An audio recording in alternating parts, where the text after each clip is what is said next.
Okay. Hey guys, and welcome to another episode of Digital Classroom. And if I'm correct, there's no more problems now with video. So let's start. And let's see where we have the trailer. There we go.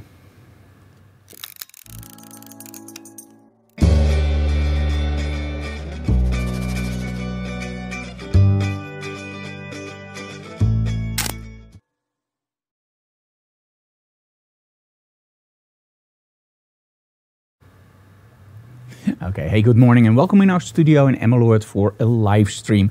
Now, we do experience some problems with YouTube and with Facebook at the moment for the very simple reason we just switched to fiber and we still have to tune everything. So don't think this is the normal quality of our channel. Normally everything runs very smoothly, but when you change to something like fiber, you sometimes just have to readjust some stuff. So bear with me, but I think we now have every kink out and it looks pretty good at the moment, so let's hope it stays that way. Okay, so monitors. We all use monitors. We all love monitors because that's where we constantly look at. So today, a little bit of information about what to look for when you buy a new monitor. Well, let's first do size. Because, well, size matters, right? Because you look at it all the time and you want to make sure that all your icons are on the right position. Now, what I would advise you guys is not to buy too small. A lot of people will go like, okay, I can probably buy a 24-inch monitor, so let's get a 24. My advice is very simple. If you think you need a 24-inch, go for the 27. Now, if it fits on your desk, of course. If it doesn't fit on your desk, it doesn't make any sense. But a lot of people will buy a little bit too small and then later on experience like, hey, I really would like it a little bit bigger for the very simple reason I need that extra space. And actually 24 looks a little bit small. Now, what is the sweet spot? I think for most setups, 24 is too small. I think 27 is great. But I recently switched to a 32-inch and in all honesty, I don't want to go back because it's a really nice format. So what kind of monitor? Now, if you're a photographer, it's very important to get a monitor that has the so-called color space Adobe RGB. What the heck is a color space? Well, a color space is actually, well, let me explain it very simple. You can see three colors, red, green and blue. Those are the primary colors. Then we have cyan, magenta, yellow. Those are the secondary colors. Now, if you, by the way, into painting, sometimes they call the secondary colors and primary colors a little bit differently. But officially, with colors that actually project like on a monitor, it's RGB. So if you look in Photoshop also, you have your RGB channels. So a monitor is built up of RGB. Now, of course, RGB has to, somewhere there has to be red. Now, all those values are in three parts. You have hue, saturation, and luminance. We also call that the X, Y, Y. Now, those coordinates determine your color space. This is very simplified. Now, an sRGB color space is small. So, your red is saturated at a certain point and it won't be any redder. Now, if you use Adobe RGB, so this is sRGB, Adobe RGB is a little bit bigger and Pro Photo RGB is even bigger. Now, your RAW file is somewhere in between Adobe RGB and Pro Photo RGB. But your RAW file is, of course, camera RAW, so it has its own color space.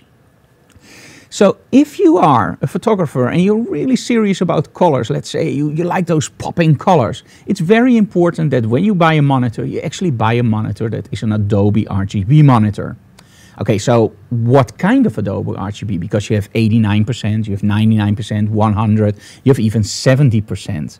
Well, the 70% don't go. 89, 99, 100, that's about equal. I dare you to see the difference. Okay, so now that we got that covered, what's more important in a monitor? It's calibration. Because you, of course, want to make sure that your reds are actually the reds that are supposed to be red, right? And the greens has to be green, and everything has to be in balance. And I think that's the most important thing. Your image has to be in balance, because if there's an imbalance, you will see that everything looks fine, but for example, the skin tone can be a little bit too pale or a little bit too yellow, so that doesn't really work. So calibration. Well, calibration, there's also two parts. You can do it in monitor, hardware calibration, or you can do it externally. For both, you actually use exactly the same for you and I. It's software and it's color analyzer. Now, my personal brand is, of course, x-rite. And with the x-rite color analyzers, you have your own software, which you can run, and then we actually call it software calibration. But you also have hardware calibration, and hardware calibration is slightly different. It's inside the monitor, and software calibration is, of course, externally. So that means that you're actually using software, and that gives an extra layer.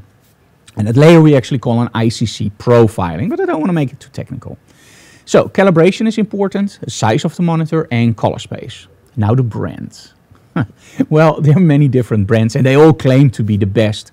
In essence, most panels come from the same factory and most panels perform. There is of course a difference, but in essence all panels are not equal but very close to. There are some brands of course out there that are junk, and most brands, especially the more expensive brands, are actually all pretty good. So you have to determine which brand. Well, a few years ago I was on a trade show in the UK and I was approached by BenQ. And BenQ is a brand that we already knew from the computer company that made great gaming monitors. If you don't have a BenQ gaming monitor, dude, you're already way behind, because BenQ is the fastest in lag, so you need that BenQ. And they also made great other stuff. And they told me they want to be really serious about photography. So they were bringing out a new batch of photography monitors. And at first I was a little bit skeptical because of course, well, BenQ, new brand in photography, can it be good?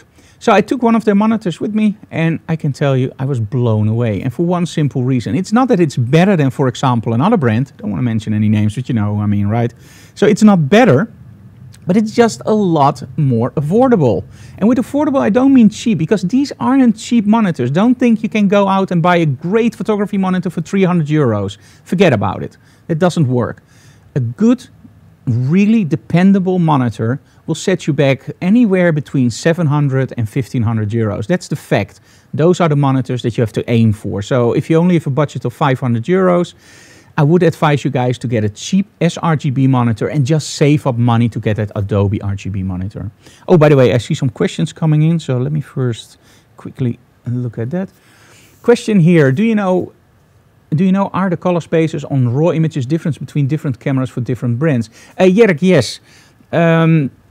I don't know if you know the term Nikon yellows, Canon magentas, Sony blues.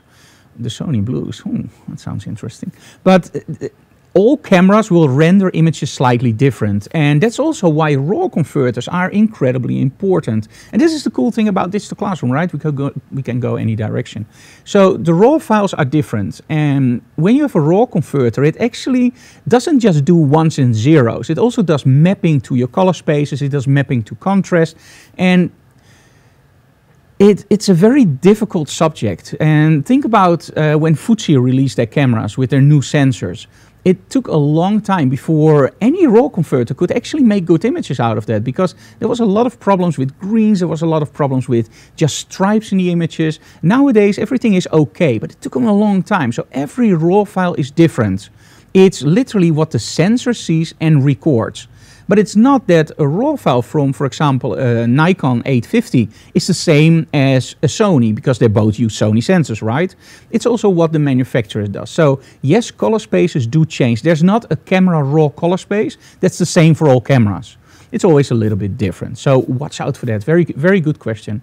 Okay, so the BenQ monitors. I want to show you very quickly the 3 monitors that I advise you guys to buy. And this is my personal opinion, and I hope you guys trust me enough. I will never ever tell you something that I don't 100% stand behind. And these monitors, I own them all, and I can give you my honest opinion. Those are really, really good monitors. So I'm going to switch to my desktop. And by the way, guys, please let me know in the comments below if audio is okay and video is okay. I think we literally got the problems out with streaming, and I just want to know for sure before we do a real Digital Classroom. And these shorter ones, if something goes wrong, that's okay. With the bigger ones, we really can't afford that. Okay, so let's go to my desktop and switch cameras. Okay, there we go. Okay, now I'm here. That's the cool thing about having several camera setups. So now we're here and now we're there. So that works. That one? Yes. There's no red light blinking. Okay, so first up, the first monitor I ever started with from BenQ was actually the 2700 PT. Now the 2700 PT is a really cool monitor to start out with. It's 27 inch, you have high resolution, It's a really good Adobe RGB monitor, 99%, and it's an IPS panel. So IPS panels, and don't want to go in there today, so let's just skip that. And the cool thing about the BenQ is actually you get the hood with it, and the hood is very important. That's actually your sun hood, and or shade, whatever you want to call it. Why is that important? Well, very simple. You don't want any scatter light on your monitor. Now, in the highlights, that's not really a problem, but especially in the shadows. If you have light hitting your monitor, your shadows will wash out, and you don't see any details in those shadows. And then as soon as you look at another monitor, you go like, hey, that doesn't look right. Okay, we have another question. Let me see. Hey Frank, don't forget the GPU for Photoshop and Lightroom. You have a Quattro or an AMD. Only this. Okay, Arco actually tells me like, okay, you really need an NVIDIA Quadro or WX card, otherwise you don't have a 10 bits color space. This is something that some people actually put on my YouTube channel. I am okay with it. If you think you need a Quadro for Photoshop, in all essence, you don't. You don't need a Quadro for Photoshop. The only reason you need Quadros is if you really want to do hardcore rendering and everything. Those 10-bit color spaces in most drivers nowadays, it won't make that much of a difference in Photoshop. It's my personal opinion, right? A Quattro video card, if you want the really fast ones, will set you back a lot of money. In my computer, there's a GTX 1080. It works flawlessly. I don't see any problems with gradients, and it video renders like crazy. So I'm not one of those guys that will tell you need a Quadro.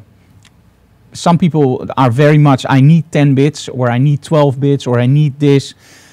I dare you to see the difference when you just normally do Photoshop work. I don't think that's a big deal. So Quattros, great. I think the GTX 1080 will do just fine for Photoshop. Okay, so 27-inch. This one is something I really advise the guys who are starting out, who are really, really interested in photography and video. This is a great all-round monitor.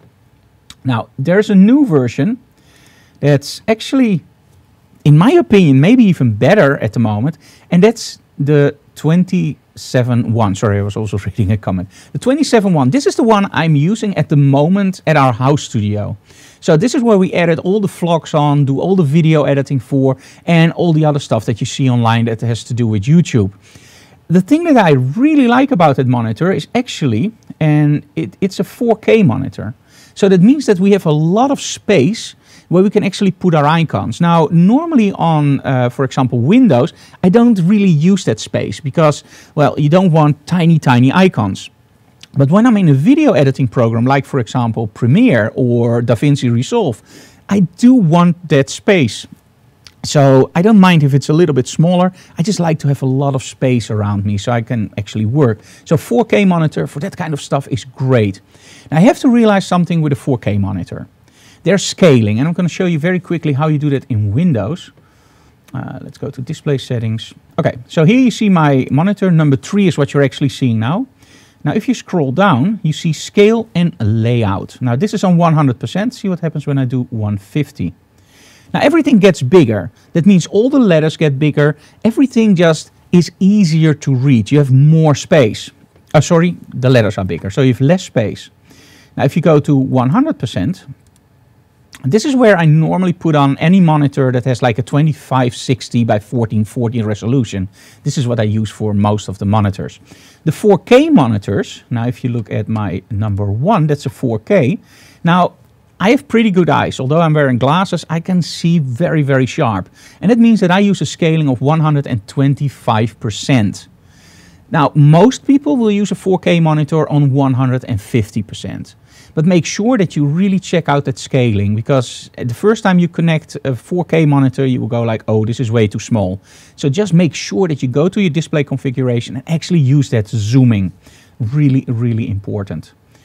Okay, now there's also some questions from people, of course, like, okay, Frank, how important is HDR on a monitor? Now, HDR means high dynamic range in photography. We sometimes call it highly destructive retouching for some people. But anyway, so HDR is a new form which is used a lot on, for example, 4K Blu-rays. So it gives you the opinion, the same actually what HDR photography does. You see more details in the blacks, you see more details in the whites. So the whole dynamic range is stretched. Now, on a display like an OLED or a laser, that's very, very connected to the light output. So let's say if you have a display that can output 2000 nits, you have a pretty good HDR display. If you have a display that can only output like 500 nits, there isn't really any use for that HDR. It's not a gimmick, don't get me wrong, but let me put it this way, you need at least 1000 or 1500 nits to get a real HDR experience. So if you buy a monitor with, oh, it has HDR, just first for yourself determine, do I really need HDR? Do I have games that play HDR? Do I do video editing that determines HDR? So if you don't, if you're just a photographer, but if you're a photographer, don't even look at that HDR stuff. It's great that if it's in the monitor, but you don't really need it. Don't let anybody tell you any differently. I actually have it literally put off. Very simple reason, I don't do HDR. Okay, so the 271 is at this point the monitor that's the newest and the one that I really like. I have it in my house and it's a great, great monitor. So if you're starting out, the 2700, slightly lower resolution, the 271 4K monitor, newest technology, 99% Adobe RGB, that's the one you should have high on your list.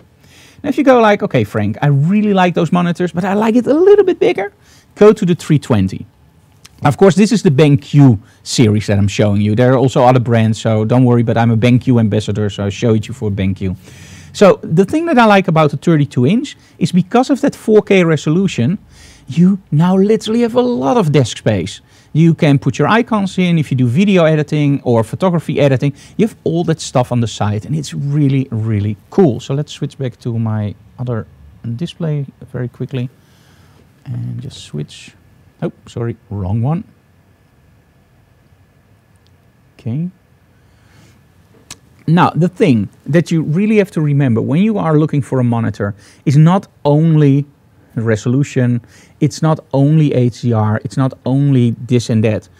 Most of all, what you have to look for in a monitor is, does it fit your workflow? Now, let me put it this way. If you only do photography and you buy a 4K monitor, you have to realize something. If you're a retoucher like me, a 4K monitor is fine. If you're a retoucher that does a lot of compositing, you have to realize that with that 4K monitor, you have a lot of dots per inch. So if you, for example, do the selection of hairs, normally on, let's say, a 2560 by 1414 monitor, if you zoom into 100%, the image will do this. So this is the image, and you zoom in, and boom, you see this detail, right? Now, on a 4K monitor, when you zoom in, if this is the image and you zoom in, only this happens, because you have way more dots per inch. Now, of course, if you put your scaling on, that has impact. But if you do compositing, do remember that when you zoom in, the image stays smaller. Actually, we have some old cameras, like my old iPhones, my first iPhones, or my first digital camera. When I go into Lightroom, and I see my preview is full screen, and I double click on my preview, the image actually gets smaller. That never happened before. And that means that we were shooting that with a very low resolution camera, and actually the resolution is lower than 4K. So that means that the preview is full screen, you double click and it actually gets smaller. Now, of course, in Lightroom and Capture One, you can zoom more than 100%. And one of the tips I will give you guys, if you do Lightroom work with a 4K monitor, I think it's very, very wise to just zoom to 200% instead of 100. It will get a little bit more blocky, but it's just easier to see those details. And when you're a compositor, especially the first times you work with a 4K monitor, zoom into 200% because your work will look a little bit less refined if you don't do that, because you simply see less detail. But with the new high-res cameras like the Sony A7RIII, you've way enough more than a resolution for a 4K monitor. Okay, let's see if we have any more questions. Okay, audio and image good via Sigo. Cool, and we still see a good stream health quality, so that looks all fine. Okay, now some of you guys ask me like, okay, workshops, Frank, when are you where? So I'm going to show you very quickly. Let's go to desktop, picture in picture. Okay, there we go. Okay, so first up we have, this is Dutch, so we have a half-day hands-on workshop in Hezen on April 15th, masterclass in Hezen on April 14th, and that's more like an A to Z. So that is, you can't shoot, but I explain several light setups and you can ask questions, whatever you want. And we're going to show lighting, retouching, and of course the whole business tips and social media. So it's really interesting. Then on May 5th, we have a new Ultimate Weekend. That's awesome. It's one day for my birthday, so we're going to do something really special. The 5th is, of course, one day for my birthday. You get it right. So Ultimate Weekend is 2 jam-packed days with duo shoots outside, inside, studio, building sets, lighting, smoke. Put a fast-forward effect on my mouth, and it's just way too much to just grasp. And that's in English. So if you're English speaker or Dutch or German or whatever, you can just follow that workshop. And in New Jersey, after Photoshop World, June 10th, we're going to be in New Jersey again at the studio from Newkirk doing a workshop. Okay, so more stuff. Oh, it's just in between. We're not done yet. Okay, let's switch that camera. Let's see if that we can get that a little bit better. Okay. There we go. Hey, now we have that camera. Cool. Okay, let me see if there are any more questions, because I do want to do your questions, of course. Okay. At the moment, not. And on YouTube, no questions. Okay. So a lot of you guys have always asked me, like, okay, Frank, when I buy a new camera, should I buy the new Sony A7RIII? I've been testing it now out for a few days, and I have to be totally honest with you guys. The A7R II was already a big improvement over the A7R1, but the A7R III, it's really, really good. Now, for studio work, do you really need it? Well, now you have to determine for yourself, do I really need that camera? I'm doing studio work, I'm doing portraits. Do I need fast autofocus? Do I need this? Do I need this? There's one major selling point. If you do fashion stuff like we do, 42 megapixels is more than enough. Autofocus speed on the A7R II was more than enough. The buffer was okay because mostly we shoot tethered, so yeah, the buffer. But there's one thing that frustrated the heck out of me on the A7R II. When we do workshops on location, what I love to do is just grab my camera and an iPad or an Android tablet or whatever and shoot wirelessly. Now Sony has a great solution for this. It only shoots 1 or 2 megapixel JPEGs, and it sends it over the air to the iPad or Android tablet, and at that point it stores the raw files on the card. It goes blistering fast and it works like a charm. The only problem on the A7R II, I could only shoot on the LCD because somehow it just disconnected my viewfinder. The A7RIII solved that problem, and they did even more. You don't need to start up an extra app anymore on your camera. You just use a remote camera control. And at that point, you can just make your connection and it works flawlessly. It's blazingly fast. And that, boys and girls, for me, is one of the major selling points if you're in my market, teaching workshops, doing location shoots, and you want to be able to let your attendee of the workshop look over your shoulder and look at the images, because that rocks. The other thing, of course, is, and I think they actually shot themselves in the foot with the A9, because the A9 is blazingly fast, but it's 24 megapixels. The A7RIII isn't that much slower. It does a lot of frames a second, I believe 10 frames a second on 42 megapixels. And the cool thing is, that buffer never seems to fill up and it empties really fast. And you have 2 card slots now, which some of you guys really wanted. So A7RIII, without any doubt, check it out online or check it out at your local distributor, because it's a great camera. If you now have an A7R II, I don't know if you really have to upgrade, but hey, we love gear, right? So yeah, upgrade. And for example, with the Wi-Fi stuff, that's a major selling point. So if you use that, run to the store and get the A7RIII. If you're into sports, fast-moving stuff, run to the store and get the A7RIII. If you're just doing portraits, maybe get the A7R4 when it's released. But it's a huge step up, but you have to be. And that's what I try to give you guys. I don't want to be over enthusiastic about, yeah, you have to have that new camera. I really want to make sure that you guys realize, look at what you're doing, look at your workflow, what do you need, and then invest that money, because otherwise it's a shame of your money. Okay, let me see. You seem to have a preference for photographing your models close to the background. What's your main reason, or is it just the style you prefer? Okay, Trevor, that's a really cool question. Why do I put my models so close to the backdrop? 2 reasons. 1, I love to have connection with the area I'm shooting in. When I do portfolio reviews, you see so many photographers that make a picture of a model and they tell you, yeah, I was in this beautiful location and I had this and I had that and everything was fine. And you only see like a small part of of the area. And you go like, yeah, sure, but where's the rest? So I like to have that interconnection with the background. Now, that doesn't make any sense when you just use, for example, in our studio, one of the walls, right? But still, when you place a model against the wall, you have that connection with your backdrop. Now comes the second part in, shadows. Shadows are the soul of a shot, and I absolutely love shadows. Don't ever take them out. But let's say this is the backdrop, this is your model, and you have your light set up under an angle, right? The shadow will actually fall here. So you have shadows on the backdrop. If your model's in front, that shadow can be very, very annoying. How can you solve that? Move your model further away, place the light under a higher angle, and at that point it will go away, or place it under a different angle and your shadows will go away. But what do you end up with? A background, nothing, and a model. Does it make sense? No, it's just a pretty model in front of a backdrop. Change the backdrop, change the puppet, and you have a different image. You don't want to do that. You want to make something that really works together. So as soon as you place your model against that backdrop, something really interesting starts. The shadows that that model casts are straight on the backdrop. That means that if you have a plus-size model, and you can turn that model around, you can literally use the shadow on the wall to cover up the plus size of the model. If you have a really skinny model, you can actually do the same thing. You can use that shadow to actually build up your model. And the coolest thing is if they start posing with their hands like this or this, you actually get that same shadow fall. So you can really connect the backdrop, the shadow, and your model together. And again, shadows are really important in a shot. So using the backdrop that close, what I do, is actually something that over the years I found way more interesting than just placing model, nothingness, backdrop, puppet in front of a backdrop. So that's literally the two reasons. There are a gazillion more, but those are the two most important ones, Trevor. Okay, so another question. Hello Frank, do I really need a 4K monitor for serious photo editing? I'm talking about 27-inch, 32-inch, thanks. Okay, let me put it this way.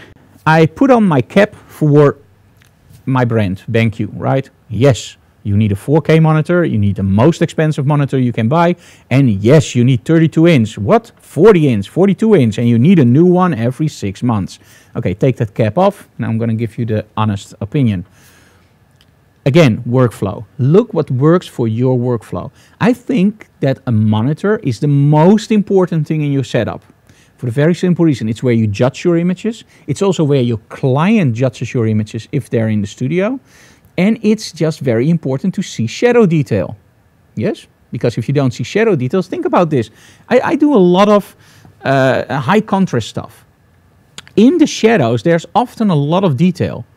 What happens if my monitor doesn't show me, let's say, and this is not uncommon, the lower part of the shadows are gone. So like 10% shadow is gone. And again, this is not uncommon. Most laptop monitors don't show that last 10% of shadow.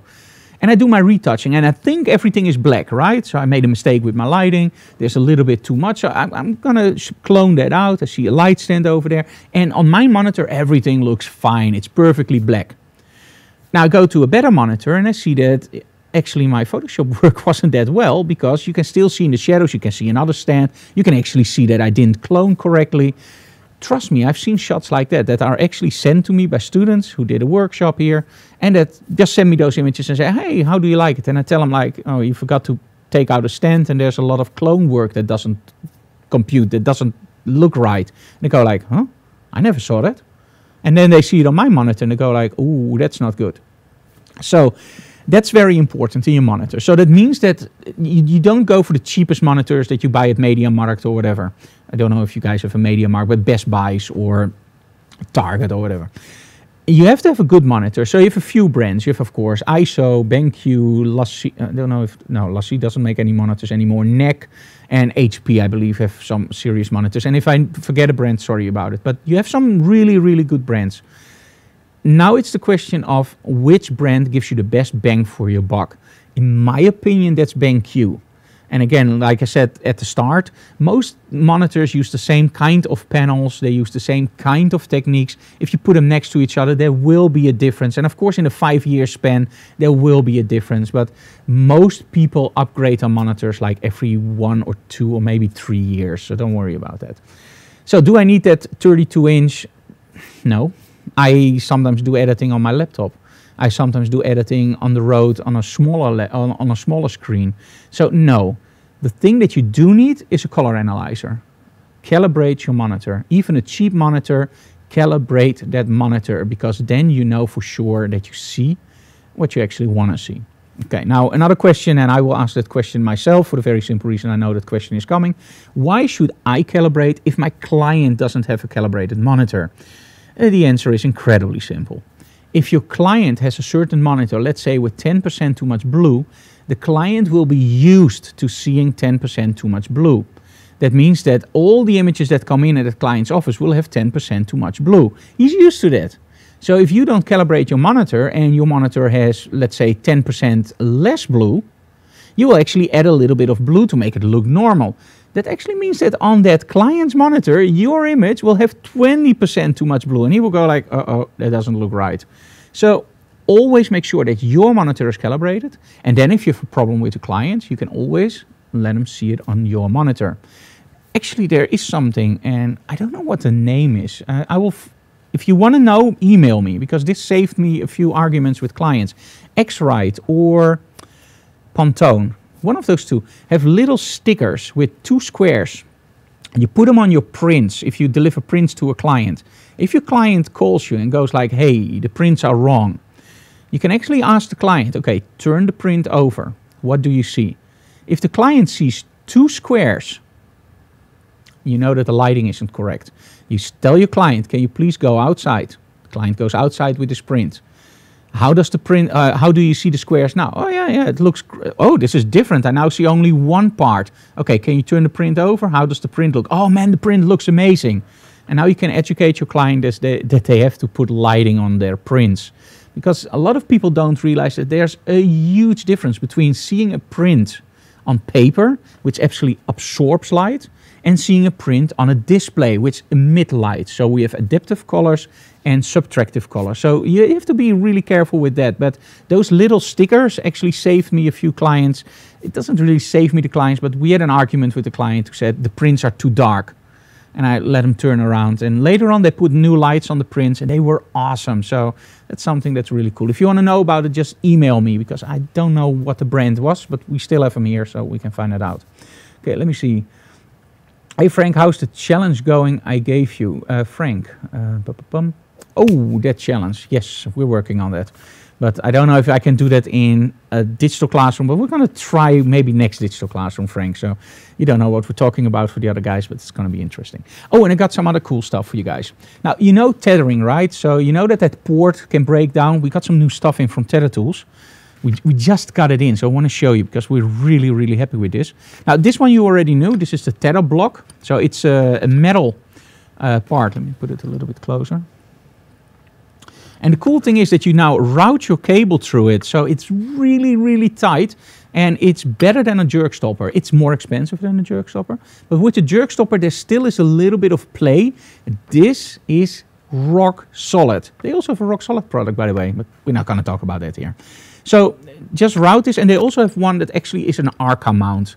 They're a little bit more expensive again, but damaging your port, trust me, is terrible. And ladies and gentlemen, boys and girls, drum roll please. I think we're the first guys that ever gonna show you this. Yes, we have them in. Finally, USB-C cables. So we have a few different ones. This is all my personal stash. And this. Okay, so what is USB-C? And this is something we actually do dealer day now for Tethertools because there's a lot of confusion. So I want to show you guys very, very quickly what it is. So this is a USB-C connector. Of course, you know what USB-C is, right? It's the new USB that everybody hates because of Apple. Yeah. So why do they hate it because of Apple? Very simple. In the old days, you of course had Firewire, you had USB, USB 1, later on USB 2, USB 3. Okay, most of those connectors were the same. You all know the USB connectors, right? Those flat ones.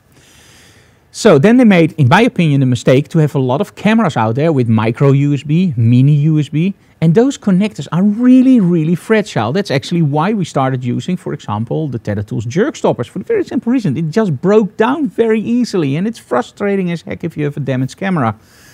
So we started using jerk stoppers, but in the end, I didn't want to have a connection that was really loose. And because we also shot Firewire on the medium format cameras, we knew that there would be connectors that are really tight. So when Apple actually started going like, okay, we're going to remove all the ports on all the laptops and we're only going to have Thunderbolt 3 or USB-C. So that's that new connector, this one. A lot of people just hated Apple for that, including me, for the very simple reason, there's a dongle circus, because you need a dongle for everything. Even what I've now connected to my laptop, I now have a Dell laptop and I still have an cold digit unit for wired internet and for wired extra USB ports, and I use a dongle because it's a USB-C connector to Thunderbolt, and well, the Thunderbolt isn't on it's a mess. So we're in that transition period. So in the future everything's going to be USB-C, but now we're in the transition like the old Thunderbolt, which was more square reflector, a square connector, the old USB with flat, and now the new USB-C. Okay, where am I going? Sorry, I'm wandering off. So that new USB-C connector you will find on almost every laptop that is released at the moment. And if you want to shoot tethered, there's a lot of stuff that you don't know that's going on. For example, you need power. Your camera has a battery, right? But you still need power to run the files from your camera to your computer. If your computer goes into power saving, or if your computer is just before power saving, it often lowers the output on the USB ports. And that means that you can lose connection in your camera.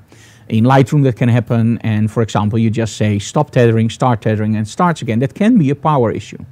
So there are a lot of options for that, for example the tether boost, or just use a powered hub.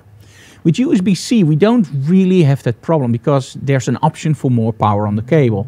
That also means that charging your camera while shooting, and we do that now with the A7RIII, we start with a 40% battery in the morning and we end with a 100% battery in the evening. For the very simple, it charges over USB-C. It can also happen, by the way, over USB micro or mini. But if you use the older USB connectors, there's more problems with, for example, disconnecting cameras. Buffers that don't nicely empty but go like, you all know it, right? Images come in fine and then it just stutters a little bit and you go like, oh, it's gonna crash. It doesn't crash, it just goes on.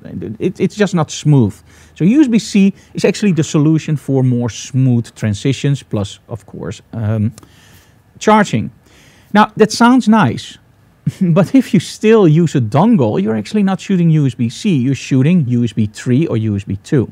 Now thanks to the new cables, so these cables, you can now shoot fully USB 3. USB-C. So what cable do you need? Well, which one of you guys has a camera that has a USB-C port? I don't think a lot of you guys will have one. Most cameras still have a USB 3. So that's the one that has a big one on the bottom and a smaller one, a big one on top and a smaller one on the bottom. Most cameras will have USB micro or USB mini. So why should you buy USB-C? For the very simple reason. From the computer side on, I really advise you guys to go to USB-C to USB. So that's this cable, which I'm holding here. So you have USB-C on this side, and you have a normal USB female connector on this side. On this side, you connect the cable you now use on your camera. So now you already are ready for the future. You're going from USB-C to the legacy USB, or USB 3 in this case. Now, as soon as you buy a new camera that does have USB-C, you just change over your one cable that goes from this connector to the camera for a USB-C cable, and you're done. Now, of course, you also have USB-C connector cables, and you have everything in between. So this is something where Tethertools really paid attention, because you can go from USB 3 to USB-C, from USB-C to USB 3 extension, and they actually got all your bases covered. So this is something that I was a little bit worried about. Will they come over only with, for example, USB-C to USB-C, which makes it only usable on the A7RIII, for example. But they really made the whole spectrum great. I don't want to talk too much about it. Just look it online on tethertools.com. And, well, they have a lot of tips there also for tethering. So let's see if we have any more questions. Do you do most of your printing in-house or somewhere else? Okay. I mostly print in-house up until, let's say, A2 format. So that's a really big format. Everything else we do by chemical prints. I don't really like inkjet printers when you go to a printing station. I really like the chemical prints. And we use a company for that in Lelystad. That's actually called FIFO Labs. And Vivo Labs does amazing work with chemical prints. So if you're in the Netherlands, make sure you check out Vivo Lab. They're absolutely awesome and really professionals.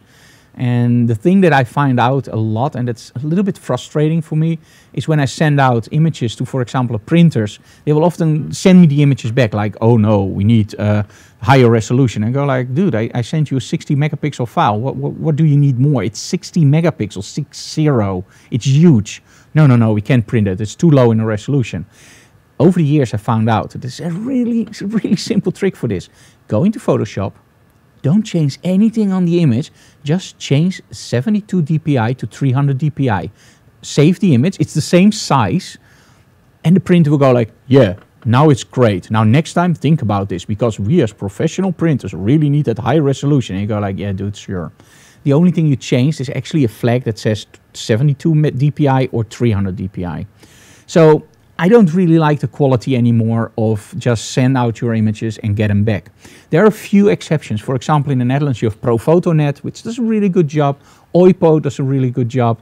And of course, also Vivo Labs also has a print service. But personally, I like chemical prints. So what's the difference? It's not an inkjet, but it's real. What you normally do when you develop, what you did in the past, you develop your film and you really have a chemical print. So it goes through several baths. Yeah, that's not really good for the environment, by the way. But okay, I just love those. And the other prints that I really like are, for example, which are baked on metal. There's a company in the Netherlands that does them. They're really good. If you want more information, just email me. And the other one that's really nice is Exposer. It's a Dutch company. Stunning work. It's like a filter. How do you call it? It's really thin material, and in the back you have a tension mechanism. We use it for exposition. It's awesome, and it's relatively affordable. I don't want to say cheap, but it's really affordable. So Exposer, so check them out too. If you want more information, just drop me an email, because this wasn't prepared, of course, it's questions. Okay, super. When are your presets done for Luminar? Okay, let me explain something to you guys. I am working on them. I'm working on them hard. When you buy a preset pack from me, and I will show you very quickly where you can buy them. Okay, so if you buy a preset pack from me, there's one thing that you know for absolutely certain. You get the same presets that I use. And don't anything else. I don't have light presets. I don't have anything that is changed for that frank look. I strongly believe that we as photographers, you can never do what I do. And I can never do what you do, because we are all real, unique persons. So I don't have any problems teaching you guys all I know or giving you the same presets that I use, for the very simple reason it's my own style. So those presets are really what I use. And the cool thing about those presets is I try to deliver you a full pack. And with Luminar is such an amazing program that I'm still creating new presets. And I don't think it's fair, even if I charge 10 euros, because we really only charge 10 euros for the preset packs. Even if I charge 10 euros, I don't think it's fair to bring out a preset pack now while I'm still creating presets. Now, as soon as I find out that I have my preset pack ready, and I think like, okay, this is actually where I can tint all my images with. I don't need anything else. I don't create anything else anymore for, let's say, 1 or 2 weeks. That's when I will release the preset pack, because then you guys have the biggest bang for your buck. I know a friend of mine actually told me like, Frank, you're dumb. Bring it out now, start building, and then bring version 2 out in 3 or 4 months. I have to send my kid to school, and I have to feed myself and Anne-Week, of course. But in the end, I don't want to do that over your guys' back. So if you buy presets from us, it's a complete package. That doesn't say, because again, Luminar is such an incredibly extensive program that there will be a version 2, because I already saw I can never put that in one preset pack. I'm now focusing on tinting. So all the tintings, film looks I use, I use for alien skin exposure and DxO film pack, those tintings, I now almost have covered everything. So there will be a preset pack, and probably we call that the film pack or the tinting frank pack or whatever. After that, I will create another preset pack, and that will be more aimed at sharpening, giving images a little bit more pop, and probably more cross-processing. So there will be two, it's just too an extensive program. So there will be a preset pack out, and I hope within 1 or 2 weeks. But again, the longer it takes, the more you guys are going to get from me. Let me see. For FIFO, you need a KVK. That's a Chamber of Commerce. That's correct. For FIFO, you need a Chamber of Commerce, but you can also use their consumer part, which is also available, of course, at FIFO. Okay, just logging in. Hello from the Netherlands. Yes, we're also in the Netherlands. Okay. Oh, I got something else really cool in. They just gave it. It's a little bit of a mail time. We don't do a vlog today. We do mail time now. So drum roll, please. We have something really, really cool in. Okay, so you know that I love the Joby pots, right? The Joby pots are just amazing. So we have this one, and this is a new version, and it's a 5K kit. It's a little bit more heavy, a little bit more heavy duty, so we can use a battery grip and a slightly longer lens on this one. This is the one that I normally use if I do time lapses and if I go on a holiday. So normally during the vlogs I use the smaller version of this, and that's great for vlogging. But when I put my camera somewhere and I have a slightly heavier lens on it, like a 24 to 70 2.8, the Joby I use for filming is a little bit too flimsy, especially with the battery grip on. This one is awesome for that. But this is just one. The next one is going to blow your mind if you're into video. So this one is just new and it's just amazing and cool. Now look at this. It's from outer space. So this is so incredibly cool. You can put your camera on. You can see I'm enthusiastic about this product, right? And this is not played, this is real. So you have your camera on your Joby, and now you actually have two sidearms for lume cubes or LED lights. But of course, we advise you guys lume cubes. So we're going to test this out during some interviews, probably during professional imaging and other shows where we're going to do the 1 second tips, because you guys love those. And again, this is, let me see, what's the name? This is called the GorillaPod Rig.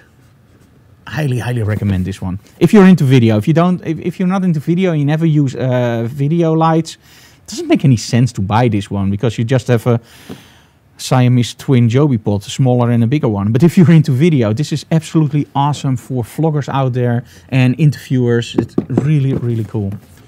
Okay, so let me see. Any more questions? Otherwise, we're gonna go.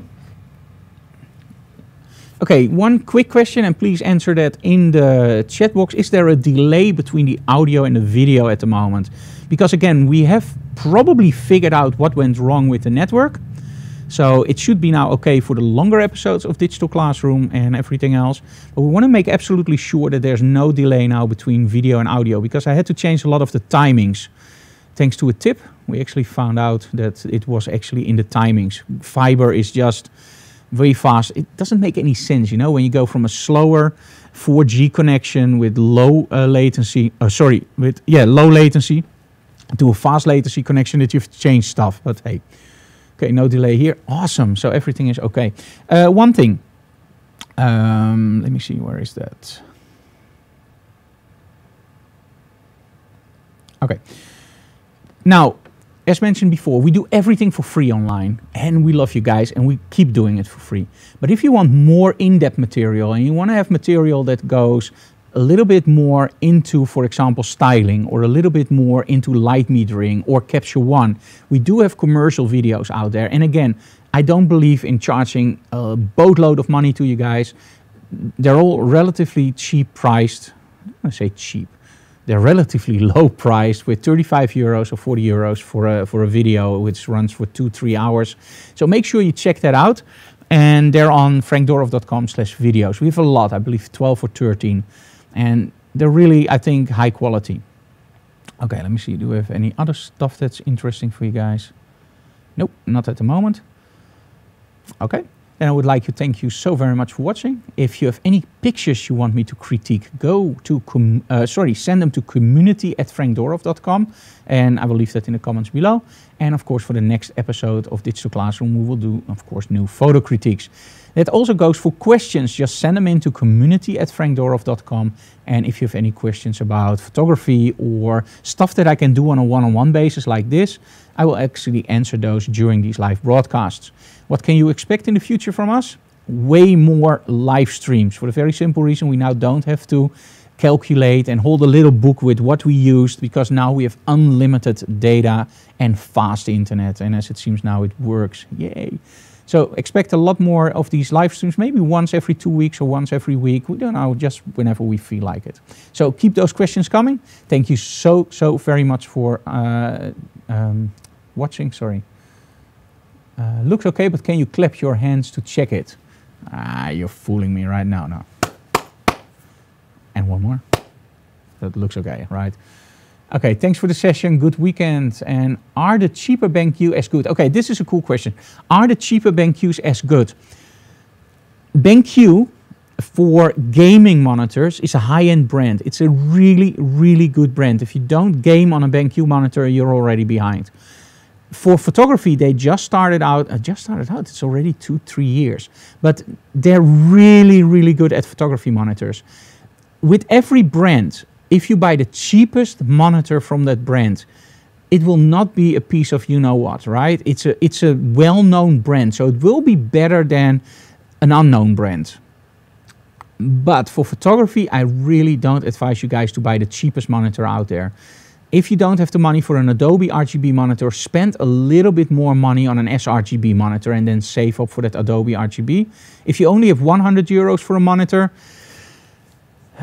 I don't know, maybe save some money somewhere else and get a good monitor, because for 100 euros or 199 euros for critical work, no.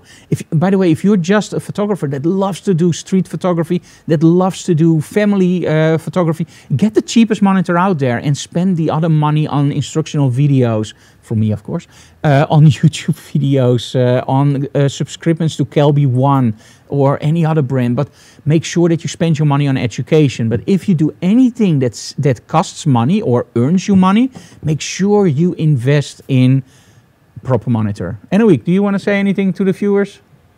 Or just want to say hi? Because we also have somebody from Japan in. So here's Anouk. And you're sitting out of the frame. Please, move over. So, we're almost done. Next digital classroom, 28th of February. Oh, next digital classroom, February 28th. With colors. Oh, are we going to do something with colors? Yes. Are we going to do a little bit David LaChapelle and Miles Eldridge? Yeah. Oh, that's... So don't miss that one. Don't miss that one. Frank, and, that's part of your challenge. I already showed them. Order it online. I already did a lot of promotion for that stuff. So, oh, that's my own cable, right? Yes. Oh, okay. Well, it can take a beating, so that's okay. Okay, guys, thank you so very much for watching, and see you again next time. Bye-bye.